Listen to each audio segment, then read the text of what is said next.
மாணவ நண்பர்கள் அனைவருக்கும் வணக்கம். நான் உங்கள் பொன்வேல் பாண்டியன், நடப்பு நிகழ்வுகள் ஆசிரியர். இன்றைய தினத்தில் நம்ம பார்க்க போகிறது மே 8ஆம் தேதிக்குரிய தினசரி நடப்பு நிகழ்வுகளின் தொகுப்பு. ஆரம்பிக்கலாமா? ஃபர்ஸ்ட் நம்ம பார்க்க போகிறது தலைப்பு செய்திகள். இறுதியாக நம்முடைய விரிவான செய்திகளை பார்த்துட்டு நடுவில் போனஸ் கேள்விகள், சூப்பர் சிக்ஸ் கேள்விகள் எல்லாமே சிறப்பம்சம் கொண்டு சூப்பராக தொகுத்து வழங்கியிருக்கிறோம். சமீப காலங்களில் போட்டித் தேர்வுகளில் இந்த நடப்பு செய்திகளை எப்படி மையப்படுத்தி சப்ஜெக்டை கனெக்ட் பண்ணி கொஸ்டின் கேட்குறாங்களோ அதன் அடிப்படை தான் நம்ம நடப்பு செய்திகளை கொடுத்துருக்கிறோம். நல்ல முறையில் பயன்படுத்திக்கோங்க. நம்ம ஹார்ட் ஒர்க் எஃபர்ட்ஸ் எல்லாமே பிடிச்சிருந்ததுன்னா லைக் பண்ணுங்கள். நம்ம கேட்குற கேள்விகளுக்கு சூப்பராக பதில் சொல்லி கொஞ்சம் என்கரேஜ் பண்ணுங்கள். சேனலையும் சப்ஸ்கிரைப் பண்ணி வச்சுக்கோங்க. ரொம்ப ரொம்ப நல்லாயிருக்கும். சரியாம்மா? ஆரம்பிக்கலாமா? இன்றைய தினத்துக்கு நடப்பு செய்திகள் மே 8ஆம் தேதிக்குரியது. ஃபஸ்ட்டு நம்ம பார்க்க போகிறது வழக்கம் போல் தலைப்பு செய்திகள். அதில் ஃபஸ்ட்டு மே 8ஆம் தேதியில் ஒரு முக்கியமான தினம் இருக்குது. அது என்ன தினம் சொல்லி பார்த்துட்டு, $100 கோடி சந்தை மதிப்பை கடந்த முதல் இந்திய விண்வெளி நிறுவனம். 100 கோடி சந்தை மதிப்பை ஒரு இந்திய விண்வெளி நிறுவனம் அடைஞ்சிருக்கிறாங்க. அது எந்த நிறுவனம் அப்படிங்கிறத பார்த்துட்டு, இந்தியாவின் முதல் தனியார் விண்வெளி ராக்கெட் அது யார் உருவாக்கியிருக்கிறாங்க அதையும் பார்த்துட்டு, அடுத்து முக்கியமானது இன்ஸ்பேஸ் அப்படிங்கிற ஒரு அமைப்பு அப்படின்னா என்ன, எப்போது உருவாக்கப்பட்டது, அவங்களுக்கு என்ன வேலை அப்படிங்கிறத பார்க்க போகிறோம். அதுக்கப்புறம் முக்கியமான ஒரு திட்டம், இந்தியாவில் தொழிலாளர்களுக்கு ஒரு வருஷத்துக்கான இலவச முழு உடல் பரிசோதனை திட்டம் இலவசமாக வழங்கப்படும் அப்படின்னு சொல்லிட்டு ஒரு திட்டத்தை தொடங்கியிருக்கிறாங்க.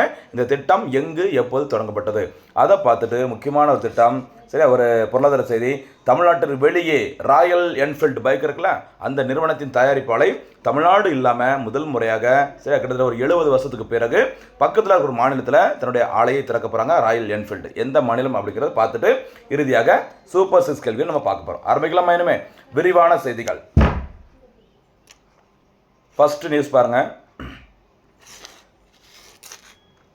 சரிங்களா? மே 8ஆம் தேதியில் என்னென்ன முக்கிய தினங்கள் இருக்குது அதை பார்ப்போமா? ஃபர்ஸ்ட் உலக செஞ்சிலுவை தினம், வேர்ல்டு, சரிங்களா, ரெட் கிராஸ் டே அப்படி சொல்லுவாங்களா, உலக செஞ்சிலுவை தினம் மற்றும் செம்பிறை தினம் அப்படிங்கிறது மே 8ஆம் தேதியில் கடைபிடிக்கப்படுகிறது. சரிங்களா? சரி, இது எதற்காக சொல்லி பாருங்க. இந்த சர்வதேச செஞ்சிலுவை நிறுவனத்தின் சரி அந்த சங்கத்தின் நிறுவனர் யார் மாதிரினா ஹென்றி டுனால்ட். அவருடைய பிறந்த நாள் தான் மே 8ஆம் தேதி உலக செஞ்சிலுவை தினமாக கடைபிடிக்கப்படுகிறது. அதே மாதிரி உலக தாலசீமியா நோய்க்கான தினமும் இந்த மே 8ஆம் தேதி தான் கடைபிடிக்கப்படுகிறது. ஞாபகம் வச்சுக்கோங்க.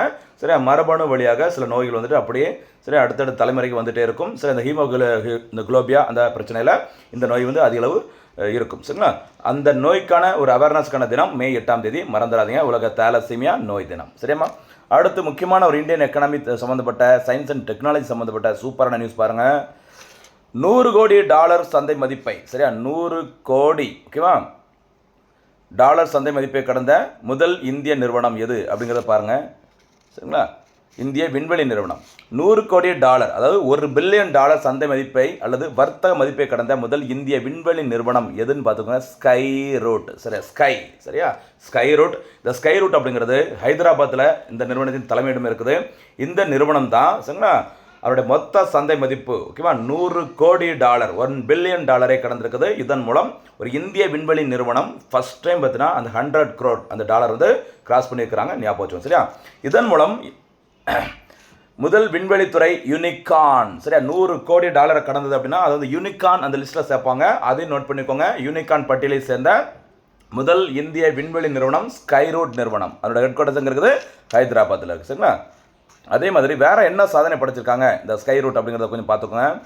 விக்ரம் எஸ், சரியா, விக்ரம் எஸ் என்ற பெயரில் இந்தியாவின் முதல் தனியார் ராக்கெட்டை, விண்வெளி ராக்கெட்டை விண்ணில் செலுத்தி இந்த நிறுவனம் சாதனை படைத்தது. சரி, விக்ரம் எஸ்ங்கிற பேரில் சும்மா அப்படி பூமிக்கு மேலே அப்படி பறந்துட்டு அப்படி வர மாதிரி முதல் முறையாக தனியாரில் அந்த ராக்கெட் வந்து விண்ணில் வெற்றிகரமாக அனுப்பப்பட்டது. ராக்கெட்டோட பேர் விக்ரம் எஸ். அதை செலுத்தியது ஸ்கை ரூட். அதுக்கப்புறம் ரீசெண்டாக பார்த்தீங்கன்னா ஒரு முக்கியமான முயற்சியை ஸ்கை ரூட் நிறுவனம் மேற்கொண்டிருக்கிறாங்க.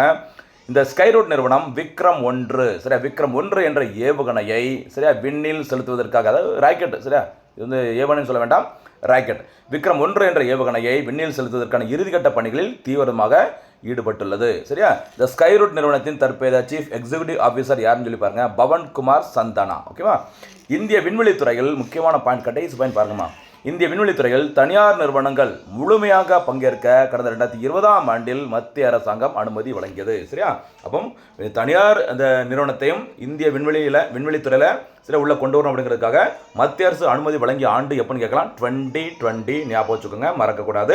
இந்த ஸ்கை ரூட் அப்படிங்கிறது ரொம்ப ரொம்ப முக்கியமான நிறுவனமாக இருக்குது. இந்த ஸ்கை ரூட் வந்து ஹைதராபாத்தில் இருக்குது. இந்த ஸ்கை ரூட் நிறுவனம் தான் முதல் முறையாக ஒரு தனியார் ராக்கெட்டை உருவாக்குனாங்க. அதுக்கு வச்ச பேர் விக்ரம், மறந்துடாதீங்க. சரிங்களா? இப்போ ரீசெண்டாக ஒரு 2 வீடியோக்கு முன்னாடி நம்ம பார்த்துருப்போம். சில கேலக்ஸ் ஐ அப்படிங்கிற ஒன்று பார்த்தோமா? ஞாபகம் இருக்கா? கேலக்ஸ் ஐ ஒரு போனஸ் கேள்வி. நம்ம பார்த்தது யாருக்கெல்லாம் ஞாபகம் இருக்கோ ரெஃபர் பண்ணாமல் சொல்ல இருக்கலாம். இந்த கேலக்ஸ் ஐ உருவாக்கிய அந்த செயற்கைக்கோளின் பெயர் என்ன? அந்த செயற்கைக்கோளினை விண்வெளிக்கு செலுத்திய நிறுவனத்தின் பெயர் என்ன? அந்த நிறுவனத்தின் சரியா ராக்கெட்டுக்கு என்ன பெயர்? எல்லாமே போனஸ் கேள்வியாக சொல்லுங்கள், பார்க்கலாம். ஏன்னா மெமரியில் எந்த அளவுக்கு இருக்குதோ அந்தளவுக்கு எக்ஸாமுக்கு ரொம்ப யூஸ்ஃபுல்லாக இருக்கும். சரி, நம்ம ஹார்ட் ஒர்க் பண்ணுறது உங்களுக்கு பிடிச்சிருக்குதா, சரிங்களா, ரீச் ஆயிருக்கா அப்படிங்கிறது இதை பார்த்தாலே தெரிஞ்சிடும். சரிங்களா? அடுத்து அந்த இன்ஸ்பேஸ் அப்படிங்கிற நிறுவனம் பாருங்கள். இன்ஸ்பேஸ் அப்படின்னா Indian national space promotion and authorisation centre சொல்லுவாங்க, ஷார்ட்டா இன்ஸ்பேஸ். சரியா? இது உருவாக்கப்பட்டது ஜூன் 24, 2020 உருவாக்கியிருக்கிறாங்க. இதோடைய தலைமையிடம் சரியா அகமதாபாத், குஜராத்தின் அகமதாபாத்தில் அமைந்துள்ளது. இதோட முக்கியமான வேலை என்ன அப்படிங்கிறத பாருங்கள். சார், இன்ஸ்பேஸ் நிறுவனம் எதற்காக உருவாக்கப்பட்டது? ரொம்ப ரொம்ப முக்கியமானது. சரிங்களா? தனியார் நிறுவனங்களின் செயல்பாடுகளை முறைப்படுத்தவும் ஊக்குவிக்கவும் இந்த இன்ஸ்பேஸ் அப்படிங்கிற இந்திய தேசிய விண்வெளி மேம்பாடு மற்றும் அங்கீகார மையம் என்ற தன்னாட்சி அமைப்பு உருவாக்கப்பட்டது. சரி, இன்ஸ்பேஸ் அப்படிங்கிறது விண்வெளித்துறையில் தனியார் நிறுவனங்களை உள்ளே கொண்டு வரணும், அவர்களை வந்து என்கரேஜ் பண்ணணும். அதற்காக தான் இந்த இன்ஸ்பேஸ் 2020 உருவாக்கியிருக்கிறாங்க. அதோட ஹெட் குவார்ட்டர்ஸ் இருக்குது அகமதாபாத்தில், மறந்துடாதீங்க. சரிங்களாம்மா? ஓகே, ரொம்ப ரொம்ப முக்கியமானது, விட்டுறாதீங்க. முடிஞ்சால் அதோட விரிவாக்கம் இன்ஸ்பேஸ் அப்படிங்கிறத நம்ம தமிழில் கொடுத்துருக்கோம். அதோட விரிவாக்கம் இங்கிலீஷில் என்ன அப்படிங்கிறத மறக்காமல் கமெண்டில் சொல்லுங்கள். சரியா? அப்போ தனியார் துறை ஊக்குவிப்பதற்கு சரிங்களா உருவாக்கப்பட்ட நிறுவனம் இன்ஸ்பேஸ். அதே மாதிரி அடுத்த முக்கியமான செய்தி, தொழிலாளர்களுக்கு வருடாந்திர இலவச முழு உடல் பரிசோதனை திட்டம் தொடங்கப்பட்ட நாள் May 7, 2026. தொடங்கப்பட்ட இடம் தொழிலாளர் ஈட்டுறுதி கழகத்தின் மருத்துவக் கல்லூரி. எங்கே இருக்குது? டெல்லி. சரியா? அப்போ ஒரு வருஷத்துக்கு சரியா தொழிலாளர்களுக்கு தேவையான எல்லா முழு உடல் பரிசோதனையும் இலவசமாக வழங்கப்படும் அப்படின்னு சொல்லிட்டு இந்த திட்டத்தை மத்திய அரசு May 7, 2026 தொடங்கியிருக்கிறாங்க. தொடங்கிக்கப்பட்ட இடத்தை மறந்துடாதீங்க, டெல்லி. சரிங்களா?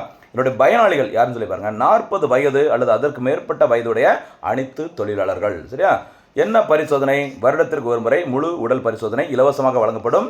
சரியா? பொதுவாக இந்த மருத்துவ பரிசோதனை எங்கு வழங்கப்படும் சொல்லி பார்த்தீங்கன்னா ESIC என்று அழைக்கப்படும் தொழிலாளர் ஈட்டுறுதி கழகம் மருத்துவமனை கல்லூரிகளில் இந்த பரிசோதனை வழங்கப்படும் சொல்லிக்கிறாங்க. சரியா?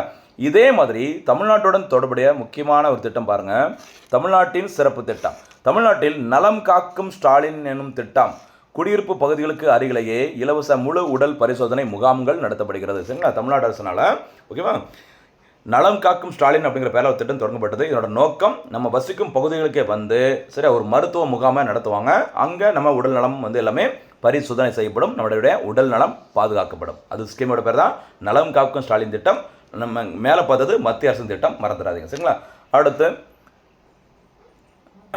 தமிழ்நாட்டிற்கு வெளியே ராயல் என்ஃபீல்டு நிறுவனத்தின் முதல் ஆலை. சரி, அந்த ராயல் என்ஃபீல்டு அப்படிங்கிற நிறுவனம் பார்த்தீங்கன்னா தமிழ்நாட்டில் இந்த திருவொற்றியூர் அப்படிங்கிற இடத்துல 1955ஆம் ஆண்டு தொடங்கப்பட்டது.